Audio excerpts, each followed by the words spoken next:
শেখ হাসিনার সময়ে এই ধরনের ঘটনা ঘটতো, একটা বিরাট ঘটনা ঘটিয়ে দিয়ে তার অন্তরালে কিছু করা, মানে যে কোনো একটা পিছিয়ে দেওয়া যেতে পারতো। বিদেশিদের হাতে যাচ্ছে 2 টার্মিনাল, লালদিয়া, পানগাঁও, এই 2 টার্মিনালে চুক্তি সই হয়েছে।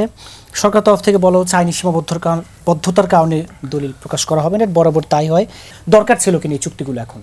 তার চাইতেও জরুরি কথা হলো যেভাবে করা হলো, যদি শেখ হাসিনার রায় দিচ্ছে সেদিন চুক্তি স্বাক্ষর অনুষ্ঠান, মানে খুবই শেখ হাসিনার সময়ে এই ধরনের ঘটনা ঘটতো, একটা বিরাট ঘটনা ঘটিয়ে দিয়ে তার অন্তরালে কিছু করা, মানে যে কোনো একটা পিছিয়ে দেওয়া যেতে পারতো, যে কোনো একটা, ধরুন রায়ের ডেট হোক বা চুক্তি স্বাক্ষর, যে কোনো কিছু, যে কোনো একটা একটু এদিক সেদিক 1 দিন 2 দিন পিছিয়ে দিলে এই সন্দেহটা এত পোক্ত হতো না। আচ্ছা, এটা একটা পলিসি ডিসিশন, অন্তর্বর্তী সরকার পলিসি ডিসিশন নিতে পারবে না তা না, আমরা কেউ কেউ বলছি যে অন্তর্বর্তীকালীন সরকারের কোনো এখতিয়ার নেই, আমি আবার তা মনে করি না, ঠিক তত্ত্বাবধায়ক সরকার না, সো সে পলিসি ডিসিশন নিতে পারে বলে আমি মনে করি। মানে সংবিধান পাল্টে ফেলার মতো পলিসি ডিসিশন তারা নিয়েছেন, সংস্কারের আলাপ হয়েছে, এটা চেয়ে তো বড় পলিসি ডিসিশন নাই। কিন্তু যে বললাম স্বচ্ছতার প্রশ্ন, এবং ডক্টর ইউনূস যে সরকারের দায়িত্বে আছেন সেই সরকারের কাছ থেকে আমরা স্বচ্ছতা এক্সপেক্ট করি। তাড়াহুড়ো আছে, এই যে চুক্তিটা স্বাক্ষরিত হলো নভেম্বরেই, এটার প্রাথমিক প্রস্তাবনা 6 তারিখে সম্ভবত, তারপর পুরো প্রসেস দিয়ে 17 তারিখে আপনি সাইন করে 30 বছর 22 বছর, মানে এই জিনিসগুলো, এবং রাইটলি দেশের একটা জাতীয় দৈনিক এটাকে আদানির চুক্তির সাথে তুলনা করেছেন। এখন একটা খেয়াল করুন, শেখ হাসিনার ওই চুক্তি থেকে তো এই সরকার বেরোতে পারবে না, ওইটা এত টাফ একটা চুক্তি আছে।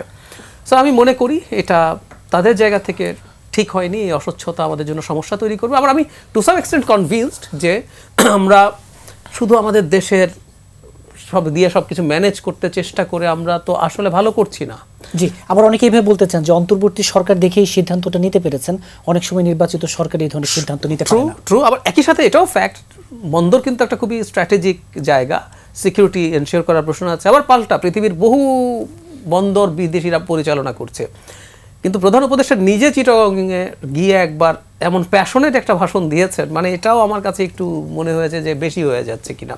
সো সব কিছুর পরও আমি মনে করি এই সরকার এটা এই শেষ মুহূর্তে, মানে সরকারের তো এখন যে সময়টা বাকি আছে এই সময় সরকারের তত্ত্বাবধায়কের রোলে চলে যাওয়া উচিত ছিল। মানে প্রত্যেকটা নির্বাচিত সরকারও কিন্তু নির্বাচনের আগে এই ধরনের পলিসি ডিসিশনে যায় না। ভারতের কথা, ওদের তো সরকার পতন হয় না, পরবর্তী নির্বাচন ওদের তো তত্ত্বাবধায়ক সরকার হয় না, কিন্তু নির্বাচনের আগে এই 3-4 মাস তাদের এক ধরনের কেয়ারটেকার রোলই হয়, তারা পলিসি ডিসিশন নেয় না, শুধু রুটিন দায়িত্ব পালন করে। সো সরকারের জন্য এটা সঠিক হয়েছে বলে আমি মনে করি। তার চাইতেও একটা কথা বলে শেষ করি, যখন পলিসি ডিসিশনটা নিয়েছেন অ্যাটলিস্ট প্রধান উপদেষ্টা কিন্তু প্রধান রাজনৈতিক দলের সর্বোচ্চ ব্যক্তিদের ডেকে, ঠিক আছে পাবলিকলি করলেন না, উনি ডেকে যদি ঘোষণা দিতেন যে আমি বন্দর নিয়ে কথা বলছি, এদের সবাইকে নিয়ে রাজনীতি মাঠে নিয়ে আলাপ আছে, প্রধানদেরকে নিয়ে তাদের সাথে ক্লোজ ডোর, কিন্তু আমরা দেখলাম যে তাদের সাথে সবার সাথে আলাপ আলোচনা করে তাদেরকে জানাচ্ছেন, এটুকু হলেও হতো।